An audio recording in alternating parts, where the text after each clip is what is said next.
Assalamualaikum warahmatullahi wabarakatuh. Innal hamdalillah nahmaduhu wa nasta'inuhu wa nastaghfiruh wa na'udzu billahi min shururi anfusina wa min sayyiati a'malina. May yahdihillahu fala mudilla lahu wa may yudlil fala hadiyalah. Asyhadu an la ilaha illallah wahdahu la syarika lah wa asyhadu anna Muhammadan abduhu wa rasuluh. Ya ayyuhalladzina amanu taqullaha haqqa tuqatih wa la tamutunna illa wa antum muslimun. Ya ayyuhan nasu taqu rabbakumul ladzi khalaqakum min nafsin wahidah wa khalaqa minha zawjaha wa batta minhuma rijalan katsiran wa nisaa'a wattaqullaha alladzi tasaaluna bihi wal arham innallaha kana 'alaikum raqiba. Ya ayyuhalladzina amanu taqullaha wa qulu qawlan sadida yuslih lakum a'malakum wa yaghfir lakum dhunubakum wa man yuti'illaha wa rasulahu faqad faza fawzan 'azima. Amma ba'd. Fa inna asdaqal hadits kitabullah wa khairal hadi hadi Muhammadin sallallahu alaihi wasallam wa syarrul umuri muhdatsatuha wa kullu muhdatsatin bid'ah wa kullu bid'atin dhalalah wa kullu dhalalatin finnar. Jamaah sekalian yang berbahagia, insyaallah tema tausiah pagi hari ini tentang pelajaran dan hikmah dari kisah Imam Ibnu Hubairah rahimahullah. Kisah dari beliau ini di mana beliau adalah seorang ulama yang hidup di masa Daulah Abbasiyah. Kemudian beliau juga seorang al-wazir. Al-wazir di sini menteri. Di masa Daulah Abbasiyah itu menteri ada dua macam ya. Ada yang menteri sebagai pelaksana, tapi ada juga menteri yang kedudukannya sebagai perdana menteri kalau di masa sekarang ini. Imam Ibnul Hubairah ini rahimahullah termasuk al-wazirnya, yaitu sebagai perdana menteri di masa Daulah Abbasiyah. Beliau dilahirkan di tahun 499 Hijriah atau kurang lebihnya 1105 Masehi. Kemudian wafatnya tahun 560 Hijriah. Jadi usianya sekitar 61 tahun ketika wafat ya. Ya. Imam Az-Zahabi rahimahullah dalam kitab Syiar A'lamin Nubala menyebutkan tentang beliau ini dengan sebutan Al-Wazir Al-Kamil, Al-Imam Al-Alim Al-Adil, Aunuddin Yaminul Khilafah, Sahibut Tasanif. Disebutkan Al-Wazir, menteri. Al-Kamil, orang yang sempurna. Maksudnya, kalau sempurna yang sesungguhnya tidak ada manusia yang sempurna ya. Tapi mungkin beliau ingin menjelaskan bahwa beliau ini atau Imam Zahabi ingin menjelaskan bahwa Imam Ibnu Hubairah ini terkumpul padanya sifat-sifat kesempurnaan, yaitu menggabungkan antara ilmu, yaitu seorang ulama, kemudian juga seorang al-wazir, pejabat juga di pemerintahan, dan juga seorang yang kaya secara materi gitu ya. Artinya jarang sekali terkumpul pada satu orang tiga hal tersebut gitu ya. Kemudian Aunuddin julukannya ya, sebagai pembela penolong agama. Kemudian Sahibut Tasanif artinya beliau ini banyak menulis juga, banyak menulis ya, banyak karya-karya ilmiahnya. Ya sayangnya ketika beliau wafat, ada orang yang hasad, dengki, memborong tulisan-tulisan beliau, kemudian setelah itu dihancurkan gitu ya, diberi air sehingga pena atau mungkin tintanya gitu ya lebur, hilang tulisannya, akhirnya banyak tidak sampai kepada kita. Tapi ada salah satu kitab yang terkenal juga tentang syarah Sahih Bukhari sudah dicetak. Kemudian beliau lahirnya di daerah yang bernama Dur, satu wilayah di Irak. Mungkin dari kota Baghdad mungkin sekitar barangkali 160 kilo gitu ya, dari kota Baghdad. Itu daerah Dur. Beliau anak dari seorang tentara di Daulah Abbasiyah dengan pangkat yang rendah ayahnya. Secara ekonomi ayahnya adalah bukan orang yang mapan atau orang yang kaya. Ibnu Hubairah ini sejak kecil ya punya semangat untuk belajar menuntut ilmu agama. Sejak kecil. Bahkan ketika usia remaja merantau ke Baghdad, ke ibu kota Daulah Abbasiyah, untuk belajar menuntut ilmu dari para ulama. Beliau berangkat ke Baghdad, meskipun secara materi sangat terbatas, maka beliau membagi waktunya di Baghdad itu kalau pagi untuk bekerja, tapi setelah zuhur sampai malam untuk belajar. Tidak diceritakan persis apa jenis pekerjaannya ya, apakah di pasar, apakah apa, tidak dijelaskan. Tapi yang jelas beliau bekerja. Ini suatu hal yang pelajaran sebenarnya bagi kita semua ya, untuk tidak menjadi beban bagi orang lain. Terutama orang yang sudah, artinya misalnya sudah lulus SMA barangkali sekarang ini berusaha untuk bisa mandiri, tidak membebani orang tua sebisa mungkin gitu ya. Kemudian apalagi kalau yang sudah sampai juga usia berkeluarga misalnya ya, jangan sampai terlena, terbiasa dengan menjadi beban bagi saudara-saudaranya dan lain sebagainya. Kecuali kalau memang dalam keadaan tertentu yang dalam keadaan darurat.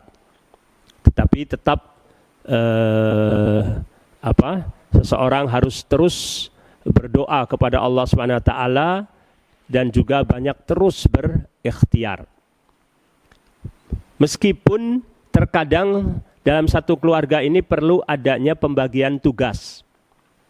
Seperti di masa Rasulullah SAW, ada seseorang yang sibuk bekerja, tapi ada saudaranya yang sibuk menuntut ilmu bersama Rasulullah SAW. Yang sibuk bekerja ini mensupport saudaranya yang fokus menuntut ilmu. Tapi lama-kelamaan rupanya yang mensupport ini merasa, wah ini saya agak berat juga ini gitu, membiayai dia nggak bekerja. Akhirnya melapor kepada Nabi SAW, mengeluh. Maka Nabi SAW memberikan jawaban, la'allaka turzaqu bihi. Boleh jadi kamu diberi rizki oleh Allah dengan sebab dia, dengan sebab saudaramu tadi. Artinya dengan sebab kamu bersedekah, berinfak, mensupport saudaramu tadi, Allah beri keberkahan, kelapangan rizki untukmu. Dengan sebab doa dari saudaramu juga, yang Allah kabulkan untuk keberkahan kamu. Yang kalau kamu tidak memberi saudaramu, belum tentu Allah beri kelapangan, kecukupan rizki untuk kamu. Ini di satu sisi ya, Nabi SAW mensupport orang yang, memotivasi orang yang mensupport saudaranya untuk fokus belajar. Tapi di satu sisi Nabi SAW juga mengajarkan kepada para sahabat untuk bekerja. Juga Allah Subhanahu wa Ta'ala menceritakan juga kisah Nabi Daud alaihi salam, yang beliau juga bekerja, dan para nabi juga pada umumnya adalah mereka sebelum diutus jadi rasul itu mereka bekerja gitu ya. Meskipun setelah diutus menjadi rasul pun karena kesibukan mengurusi umat seperti Rasulullah SAW dan seterusnya, maka Rasulullah SAW pun artinya mendapatkan harta diantaranya dari ghanimah dan lain sebagainya. Ya, kita lanjutkan lagi. Sebagian dari hasil usahanya tadi Ibnu Hubairah ya, sebagian untuk biaya hidup dia di Baghdad, untuk sewa kos kalau sekarang ya, kos kamar misalnya ya, dan juga sebagian lagi dikirim untuk orang tuanya, untuk membantu adik-adiknya. Nah, ini luar biasa ya, punya perasaan tanggung jawab untuk membantu keluarga. Jadi tidak hanya dia mandiri saja untuk diri sendiri, tapi ingin membantu keluarganya. Ini suatu akhlak yang mulia. Tapi dengan berjalan waktu, usahanya seret. Tidak seperti biasanya. Sehingga dia sedang mengalami krisis ekonomi. Bahkan sewa kosnya sudah berapa lama tidak dibayar, tidak bisa membayar. Sampai pemilik kos itu mengancam untuk melaporkan kepada polisi. Kalau dia tidak bayar, diberi waktu 3 hari. Beliau sendiri sebenarnya mungkin bukan bidangnya untuk berdagang. Sudah sering melamar pekerjaan di kantor keuangan negara, tetapi selalu ditolak, tidak ada lowongan pekerjaan. Bahkan karena sudah dikenalnya oleh security di kantor tersebut, kalau dia datang pun belum sempat melamar, udah bilang pergi, nggak ada lowongan pekerjaan untuk kamu. Akhirnya dia dalam keadaan pusing, menghadapi problem ekonomi tadi, membawa tasnya keluar dari kos tersebut, entah pergi ke mana, berjalan sampai ke pinggiran kota Baghdad. Ada sebuah rumah, dia duduk di depan pintu rumah tersebut. Rumahnya sepertinya kurang terawat. Ketika dia duduk di pintu, pintunya terbuka, tidak terkunci. Setelah dia melongok ke dalam, dia lihat ada orang tua di dekat pintu tersebut sedang terbaring. Akhirnya dia dipanggil oleh orang tua tersebut. Orang tua tersebut sedang sakit dan hidup sendirian. Tidak diceritakan apakah istrinya meninggal, apakah dia belum menikah, tapi sudah sepuh, sudah tua. Dipanggil anak muda tadi, orang tua tadi mengatakan, Alhamdulillah Allah telah mengirimkan Anda kepada saya. Saya ini merasa sudah dekat ajal saya, tapi saya ingin sebelum meninggal itu ingin makan anggur. Tolong belikan anggur untuk saya. Ini. Jadi seorang sebelum meninggal menginginkan sesuatu. Nah, ini. Bahkan di masa sekarang ini ada di negeri barat itu ada satu lembaga gitu ya, yang berusaha merealisasikan orang-orang yang sudah dekat ajalnya ya, karena mungkin sakit yang sangat berat yang sudah dianggap tidak bisa sembuh atau tinggal nunggu saja meninggalnya, maka lembaga ini mendatangi mereka, menanyakan apa keinginan mereka, dan mereka berusaha untuk merealisasikan keinginan mereka. Misalnya ingin bertemu dengan si fulan, idolanya, maka dicarikan si fulan tersebut, didatangkan misalnya. Kita sebagai muslim, artinya ada suatu amal ibadah yaitu menggembirakan orang lain. Afdhalul a'mal an tudkhila ala akhikal mu'min surura, atau kama qala sallallahu alaihi wasallam. Seutama-utama amalan itu memasukkan kegembiraan di hati seorang yang beriman. Dan tentunya seorang yang beriman pun ketika menjelang wafatnya, keinginan-keinginannya, artinya bukan berarti yang keinginan dunia itu berarti tercela, tidak ya, tapi dalam pengertian seperti tadi mau minta anggur gitu ya, manusia macam-macam. Tapi tentu seorang yang kuat hubungannya dengan Allah Subhanahu wa taala, tentu keinginan-keinginannya juga jauh lebih mulia. Keinginan-keinginannya bukan yang berhubungan dengan masalah-masalah duniawi. Ya, intinya Ibnu Hubairah ini segera pergi ke pasar.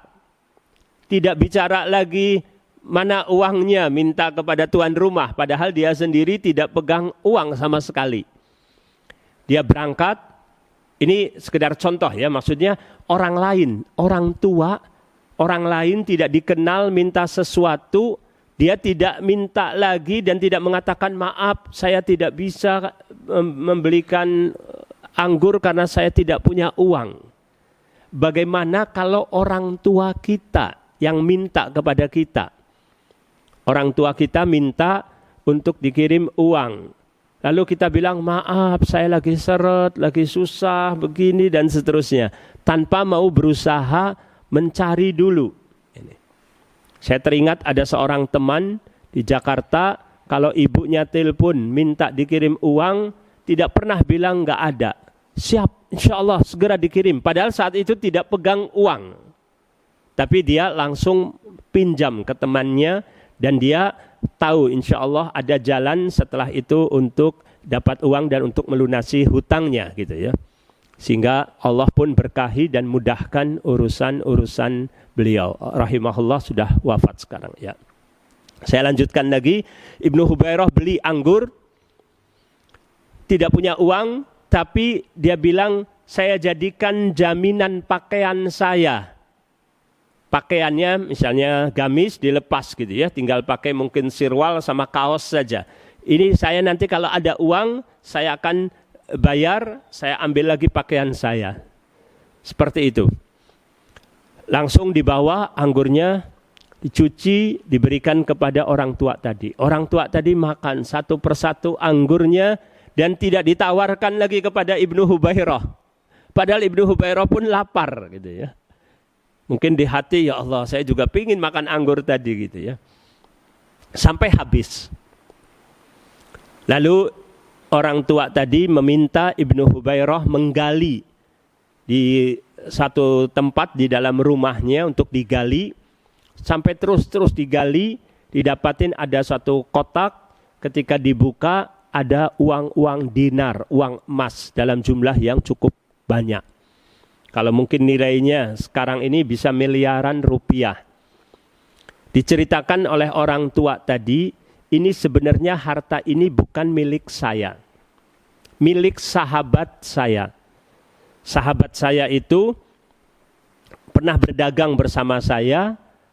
Dalam perjalanan dari India ke Irak, di tengah jalan bersama kafilah dagang rombongan, kami beristirahat. Lalu saya bilang ke sahabat saya, uang kamu titipkan kepada saya akan sembunyikan di suatu tempat, saya akan gali tanah, saya akan pendam, kita istirahat. Karena tempat ini khawatir tidak aman, bisa ada perampok. Nanti kalau sudah istirahat, besok sebelum kita berangkat melanjutkan perjalanan, saya ambil lagi uang tersebut. Setuju temannya, diserahkan uang tadi, dia mengendap-endap, meninggalkan rombongan kawan-kawannya, dia sembunyikan harta di satu tempat, lalu dia kembali istirahat. Di tengah malam datanglah sekawanan perampok yang merampok harta-harta para pedagang. Bahkan yang melawan pun dibunuhnya. Sebagian terluka. Termasuk orang tua tadi ya, ketika mudanya tadi sempat terluka, tidak meninggal. Baru sadarnya tapi pingsan. Sadarnya itu ketika sudah matahari sudah tinggi, terasa panas, dia bangun. Ternyata sebagian dari orang sudah wafat, ya, sebagian terluka, dan sebagian juga tidak ada. Termasuk sahabatnya ini tidak ada, sepertinya kabur, pergi gitu ya, menyelamatkan diri. Akhirnya dia bawa lagi uang tersebut. Dia tidak tahu alamat temannya itu di mana, dia tidak tahu, tidak ketemu intinya. Sampai sekarang sudah 20 tahun lamanya. Jadi saya rasa teman saya sudah wafat, ini uang milik kamu. Diberi uang tersebut untuk Ibnu Hubairah. Luar biasa. Dalam keadaan tadinya krisis ekonomi, dapat uang miliaran. Dia setelah itu meninggal. Nggak lama meninggal orang tua tadi. Akhirnya dia simpan dulu harta tadi di tempat yang aman. Dia panggil tetangga-tetangga untuk ngurus jenazah tersebut ya. Dimandikan, dikafani, disolatkan, dikuburkan. Selesai tetangga pulang semua, dia baru ambil lagi harta tersebut. Pertama dia datang ke pasar untuk bayar anggur gitu ya, dari uang tersebut berapa dirham gitu ya. Ambil bajunya lagi. Sebenarnya dia mau membayar kos tempat sewa dia kamar ya, yang belum dibayar sekian lama, tapi rupanya mungkin khawatir karena tuan rumah sudah mengancam akan memanggil polisi dan lain sebagainya, dia menunda di waktu yang tepat nanti untuk membayarnya. Walhasil dia saat itu pergi ke sungai, yang mau menyeberang sungai sewa perahu gitu ya, sewa perahu. Ada seorang tua yang menyewakan perahunya itu sudah lama gitu ya, sehingga kurang laku. Dan dia memang milih perahu yang sepi gitu ya. Ada lagi penumpang-penumpang lain, perahu yang baru tapi ramai penumpang. Dia tidak ingin karena juga dia bawa harta yang banyak. Sampai naik perahu, akhirnya penumpangnya hanya dia saja. Diseberangkan oleh orang tua tadi. Dalam perjalanan menyeberang sungai tadi, orang tua yang menyewakan perahu mengatakan, ini perahu bukan milik saya. Bukan milik saya. Saya ini sekarang orang susah. Tapi dahulunya saya ini orang kaya.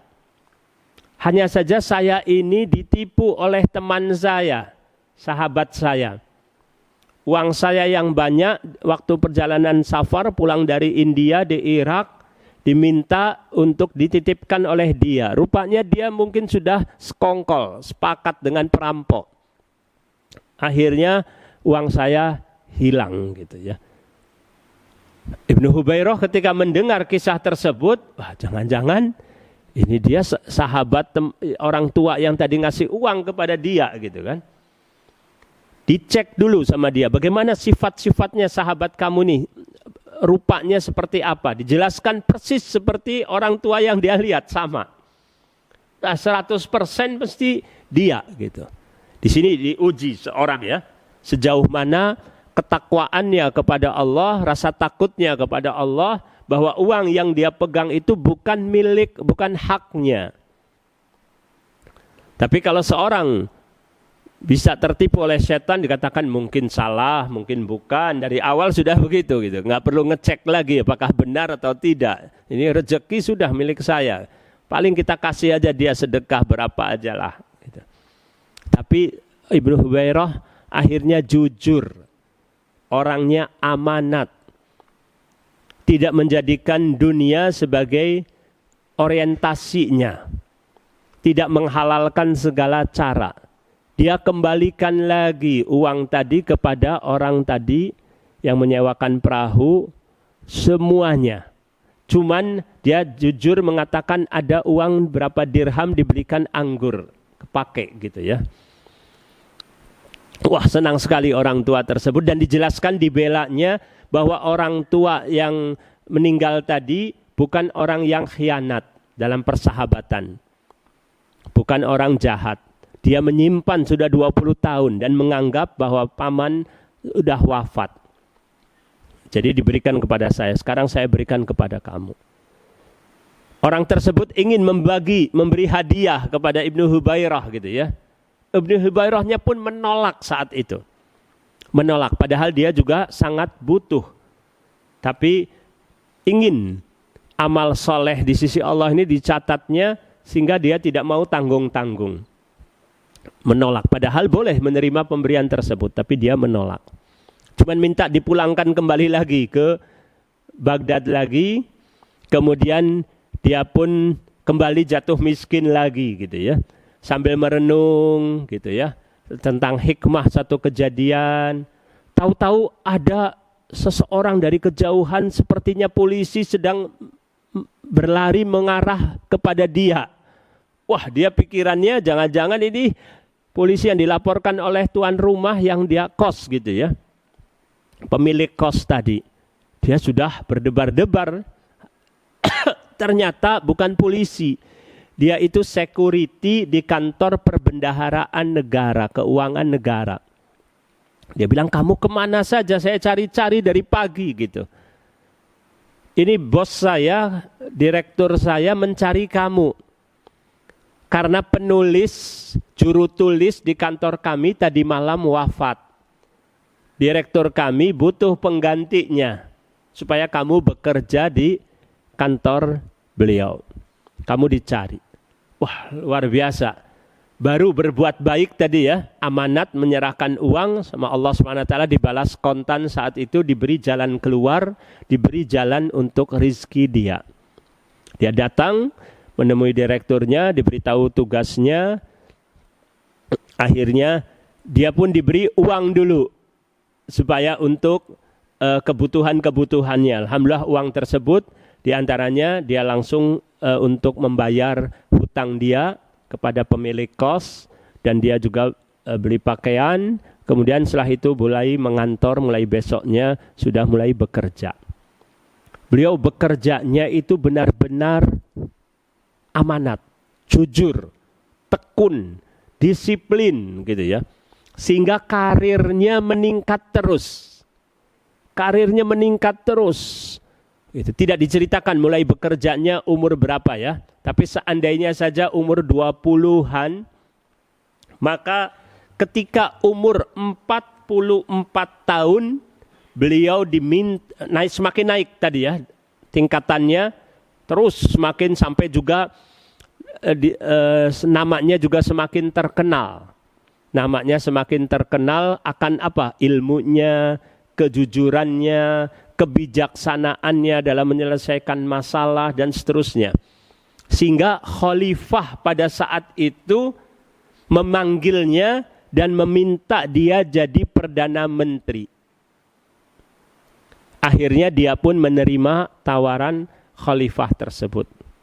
Akhirnya mulai di usia 44 tahun beliau menjadi perdana menteri, mengurus urusan-urusan negara. Meskipun mengurus urusan-urusan negara, tapi beliau tidak berkurang kegiatannya dalam hal menuntut ilmu. Kemudian juga beliau mendatangkan ulama dari berbagai tempat, kumpul di Baghdad untuk mudzakarah, untuk bermajlis, untuk berbagi ilmu. Nah, ini luar biasa ya.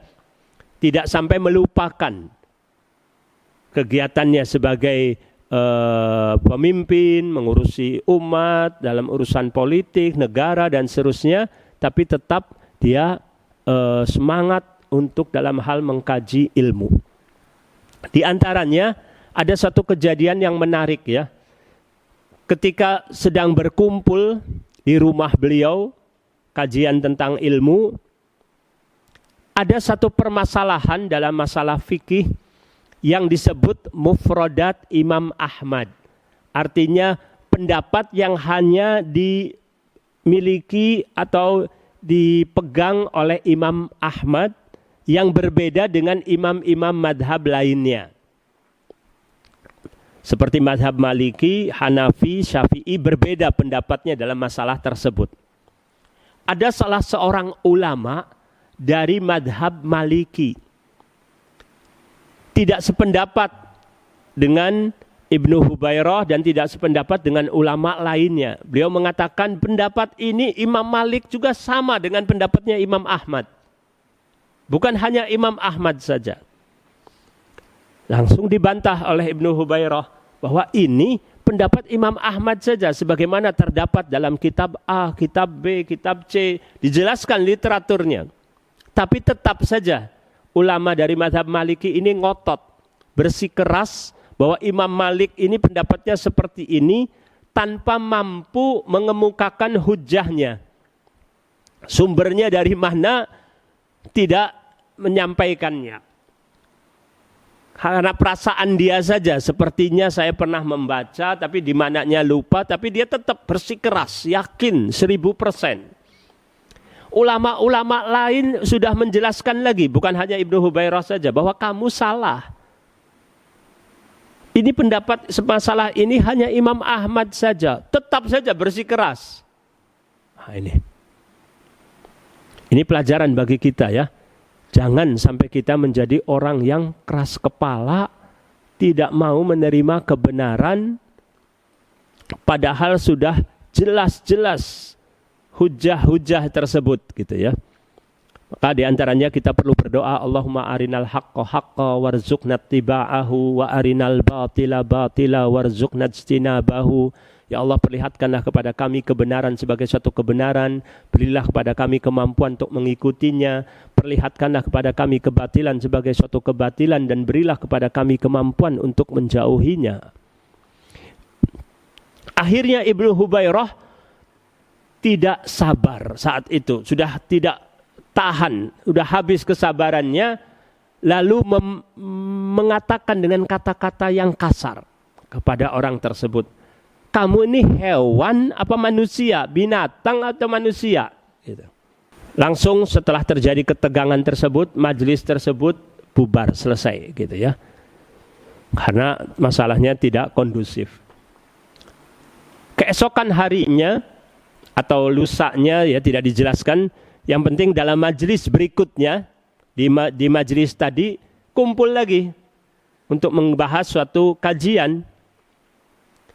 Ibnu Hubairah sudah memerintahkan juru baca untuk memulai membaca satu kitab. Sebelum memulai, Ibnu Hubairah melihat ulama madhab Maliki yang kemarin dipanggil, apakah kamu itu hewan, datang lagi, hadir lagi, seperti tidak ada masalah apa-apa. Ini tidak mudah ya. Orang yang tadi habis sakit hati dicela dengan kata hewan, mungkin kalau gitu udah nggak mau datang lagi gitu kan. Tapi karena dia yakin tentang pentingnya ilmu dan namanya manusia juga bisa saja keseleo lidah, mengucapkan kata-kata yang tidak patut, sudah tidak terlalu dihiraukan kata-kata seperti itu. Ini pelajaran bagi kita. Kadang kita tersinggung pada seorang ustadz yang mungkin mempermalukan kita, misalnya yang kita tersinggung sakit hati, setelah itu nggak mau lagi hadir di majelisnya, gitu ya. Padahal banyak manfaat yang bisa didapatkan dari ustadz tersebut. Makanya termasuk adab seorang penuntut ilmu adalah sabar ketika ustadznya itu bersikap kaku kepada dia, gitu ya, sabar. Tapi bukan berarti membenarkan sikap yang keliru dari ustadz, lain lagi itu tentang masalahnya ya. Tetapi yang penting kita harus sabar, melihat dari sisi positifnya yang banyak, jangan lihat dari sisi kekurangannya. Intinya Ibnu Hubairah melihat ulama madhab Maliki tadi, langsung memberhentikan juru bacanya dan mengatakan, saya minta maaf atas kejadian kemarin ketika saya berkata-kata yang kasar kepada Anda. Dan saya tidak cukup hanya minta maaf saja. Saya minta sebagai kisos, kamu sekarang berkata dengan kata-kata yang kemarin saya ucapkan kepada Anda. Artinya mengatakan apakah kamu binatang gitu ya. Kamu ucapkan kata-kata itu kepada saya di hadapan hadirin. Ulama mazhab Maliki tadi keberatan. Saya memaafkan Anda, Al-Wazir. Dan saya tidak bisa menyampaikan kata-kata yang sama, nggak perlu gitu. Nggak perlu seperti itu. Tapi tetap Ibnu Hubairah merasa kalau belum dikisos ini takut nanti di hari kiamat akan dituntut oleh Allah Subhanahu wa taala atas ucapannya. Beliau menyadari firman Allah, ma yalfidhu min qaulin illa ladaihi raqibun atid. Tidaklah seorang mengucapkan suatu ucapan kecuali ada malaikat yang mengawasi, mencatat, di surat Qaf ayat 18 ya, bisa dilihat. Juga beliau juga ingat hadis Nabi SAW di mana seorang hamba yang mengucapkan suatu ucapan yang dia tidak menyadari ucapan itu bisa menjerumuskan seseorang ke dalam api neraka. Dan dia takut kalau ucapan tersebut menjadi penyebab beliau diazab oleh Allah Subhanahu wa taala. Tapi tetap ulama mazhab Maliki itu tidak mau mengucapkan kata-kata tersebut. Akhirnya ada penengah ulama lain. Wahai Al-Wazir, saya usul untuk jadi penengah. Karena beliau ini nggak mau mengucapkan kata-kata yang kemarin diucapkan oleh Anda kepadanya, beri saja dia kompensasi berupa uang, katanya. Berupa uang, karena beliau ini punya hutang juga banyak ke orang. Oh ya, nggak apa-apa, boleh. Berapa hutangnya? Sampai diketahui jumlahnya 100 dinar.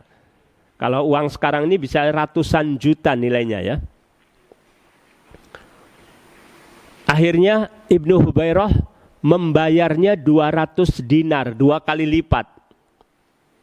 Yang 100 dinarnya untuk bayar hutang kamu, yang 100 dinarnya lagi sebagai kompensasi kesalahan saya kepada kamu. Diberi uang. Dan terkenal Ibnu Hubairah ini sangat dermawan sekali. Dari gajinya itu banyak diinfakkan, disedekahkan, terutama untuk para ulama, orang-orang yang sibuk menuntut ilmu dan berdakwah. Ini. Di samping itu juga pernah ada satu kejadian yang menarik gitu ya. Beliau ini didatangi 2 orang. Yang satu mengatakan bahwa temannya ini adalah pembunuh saudara saya. Pembunuh saudara saya. Saya minta supaya dia dikisos, dihukum mati. Ibnu Hubairah menanyakan kepada orang tersebut, dan orang itu membenarkan bahwa ada suatu permasalahan, kesalahpahaman, saya emosi, marah, akhirnya saya bunuh dia. Lalu Ibnu Hubairah merasa iba, kasihan kepada si pembunuh tersebut. Akhirnya dia membayar diat, denda gitu ya, kepada keluarga yang terbunuh. Diberi diat dalam jumlah yang besar. Sama nilainya kurang lebih kalau uang sekarang ini ratusan juta. Akhirnya keluarga yang terbunuh ini setuju. Sudah memaafkan. Gitu. Memaafkan, jadi tidak jadi dihukum bunuh lagi. Setelah pergi keluarga yang terbunuh, maka si pembunuh tadi disuruh tunggu oleh Ibnu Hubairah. Diberi uang lagi sejumlah 50 dinar. Masih juga nilainya bisa jadi kurang lebih 200 juta rupiah kepada si pembunuh. Teman-temannya heran, teman-teman Ibnu Hubairah ini. Kamu sudah bantu dia membayar diat, tapi dia juga dibantu juga. Kata Ibnu Hubairah, saya kenal dengan pembunuh ini. Satu kampung dengan saya, satu kampung halaman. Usianya lebih tua dari Ibnu Hubairah. Saya ingat waktu saya kecil, saya sedang baca kitab, tahu-tahu dia datang kepada saya dengan bahasa yang arogan. Dia membawa keranjang berisi buah-buahan, cukup berat. Saya disuruhnya untuk membawa keranjang tersebut. Ini bawa keranjang. Maka saya jawab, itu bukan pekerjaan saya. Cari orang lain untuk membawa. Terkadang seseorang itu menyuruh bukan kepada bawahannya, bukan kepada karyawannya gitu. Kepada bawahan atau karyawan saja juga perlu bahasa yang santun. Seorang suami menyuruh istrinya pun perlu dengan bahasa yang sopan, yang santun. Seorang ayah menyuruh anaknya juga perlu dengan bahasa yang santun, apalagi kepada orang lain ya. Maka anak itu ketika menolak, marah orang yang lebih tua dari dia tadi, yaitu si pembunuh tadi ya. Waktu Ibnu Hubairah masih kecil di daerah Dur. ditempelengnya saya. Wajah saya ditempeleng dengan keras. Sampai mengenai mata yang satu, yang menyebabkan mata saya terluka dan menjadikan buta sebelah sejak saat itu sampai sekarang. Kalian tidak tahu mata saya satu buta sebelah. Enggak tahu. Teman-teman dekatnya pun tidak tahu. Saya ingin membalas keburukan dia itu dengan kebaikan. Jadi ketika ingat masa lalunya orang itu pernah berbuat buruk kepada dia, beliau ingin merealisasikan firman Allah, idfa billati hiya ahsan. Balaslah keburukan dengan yang lebih baik. Maka tadi dia bayar diat. Kalau dia mendendam, sekalian saja hukum qisas, bunuh sekalian gitu kan. Karena dia memang pembunuh, berhak untuk dibunuh gitu ya. Tapi dia berharap ajar dari Allah Subhanahu wa taala. Ini di antara kemuliaan akhlak dari Ibnu Hubairah. Ibnu Hubairah juga orang yang tawadhu. Imam Ibnul Jauzi rahimahullah itu salah satu murid beliau. Tetapi sering didatangkan juga ke rumah beliau untuk mengajar di rumah beliau. Kemudian kalau beliau mendapatkan faedah ilmu dari muridnya, beliau menyampaikan kepada orang lain bahwa saya dapatkan faedah ilmu itu dari Ibnul Jauzi ini. Dia tidak lupa untuk menyebutkan gitu ya sumbernya. Saya telah dapatkan ilmu dari fulan. Saya telah dapatkan ilmu ini dari fulan. Tidak menganggapnya bahwa ilmu itu dia yang mendapatkan secara langsung misalnya. Walaupun yang disebutkannya tadi muridnya sendiri. Bahkan diceritakan bahwasanya Ibnu Hubairah memiliki murid yang miskin. Suatu hari dia bilang kepada istrinya Ibnu Hubairah, saya ingin murid saya ini jadi menantu saya. Istrinya marah. Akhirnya tidak jadi untuk jadi menantunya. Sebagian ulama mengatakan yang dimaksudkan muridnya yang miskin itu yaitu Ibnul Jauzi saat itu. Yang menceritakan kisah itu Ibnul Jauzi sendiri, tapi dia tidak menceritakan siapa orangnya gitu ya. Tapi ada sebagian menyimpulkan ini Ibnul Jauzi sendiri yang dimaksudkan. Ala kulli hal, banyak lagi hal-hal lainnya yang sebenarnya bisa kita pelajari, bisa mungkin nanti antum mencari tentang kisah biografi Ibnu Hubairah ini. Dari kedermawanannya beliau ini sampai pernah juga beliau tidak membayar zakat. Artinya karena memang dia punya hutang malah gitu ya. Tidak sampai uangnya mencapai nisab dan tidak sampai haul gitu ya. Akhirnya tidak ada kewajiban zakat saat itu gitu ya. Dan beliau juga orang yang rajin beribadah. Sebentar. Imam Az-Zahabi mengatakan tentang beliau ini sebagai salafiyan athariyan, bahwasanya Imam Ibnu Hubairah ini sebagai seorang salafi athari, artinya mengikuti jejak salafus saleh, mengikuti metodologi dalam berilmu beragamanya ini, mengikuti yaitu ijma'nya para sahabat radhiyallahu anhum ajma'in. Imam Ibnu Katsir rahimahullah juga bahwasanya menyebutkan bahwa beliau ini wa kana ala madhabis salaf fil i'tiqad. Beliau ini mengikuti madhab salaf dalam masalah akidah gitu ya. Ini juga tidak mudah. Di masa itu, di masa Daulah Abbasiyah itu berbagai macam pemikiran, pemahaman yang menjadi suatu arus yang terjadi, yang ada gitu ya. Yang bukan berarti madhab salafnya itu yang zahir, yang nampak, yang cukup dikenal gitu ya. Sudah mulai bercampur dengan macam-macam Mu'tazilah, pemahaman yang lain. Tapi beliau tetap istiqomah mengikuti dari manhaj as-salaf as-saleh.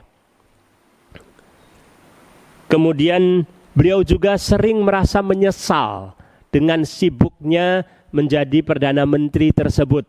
Tapi sulit untuk melepaskan saat itu dengan tanggung jawab yang ada. Gitu ya. Nah, ini. Tetapi beliau berusaha untuk meminimalkan kekeliruan, kesalahan, dan terus berusaha juga melakukan amal-amal soleh yang lain yang banyak. Karena dia takut khawatir dengan sibuknya dia di politik tersebut ada perilaku-perilaku zalim yang dia lakukan untuk orang lain, gitu ya. Maka dia berusaha terus untuk bersikap adil. Pernah suatu hari khalifah meminta beliau untuk menyatakan perang kepada satu daerah di Saljuk, pemerintahan muslim juga di Saljuk gitu ya, yang dianggap tidak loyal ke khalifah dari Abbasiyah ini. Tapi karena dalam masalah peperangan itu menimbulkan pertumpahan darah dan lain sebagainya, Ibnu Hubairah pun meminta waktu 1 bulan untuk memutuskan. Sedangkan kecenderungan khalifah untuk berperang, sedangkan dia tidak ingin. Tapi dia tidak mungkin secara langsung untuk menolak, belum bisa. Dia bilang butuh waktu sebulan. Terus dia tiap malam tahajud, doa terus sama Allah supaya diberi jalan keluar. Jangan sampai terjadi pertumpahan darah. Persis 1 bulan sudah waktunya dia harus memberi jawaban kepada khalifah. Ternyata pemimpin di Saljuk yang tidak loyal kepada khalifah itu wafat. Diganti dengan pemimpin yang baru yang loyal kepada Daulah Abbasiyah. Sehingga tidak jadi lagi dia sampai terjadi peperangan. Ya. Beliau meninggal dunia, menurut sumber-sumber dari para ahli sejarah, meninggalnya diracun. Diracun oleh dokter pribadinya. Jadi walaupun seseorang itu nampak sekali ketakwaannya, kesolehannya, akhlaknya yang mulia, tapi tidak lepas adanya orang-orang yang hasad, adanya orang-orang yang membenci, adanya musuh-musuh gitu ya. Nah, ini. Maka tidak bisa seorang dalam hidup juga sama sekali tidak ingin punya musuh. Walaupun kita menginginkannya, tidak ingin bermusuhan. Tapi ternyata bisa saja orang memusuhi, membenci.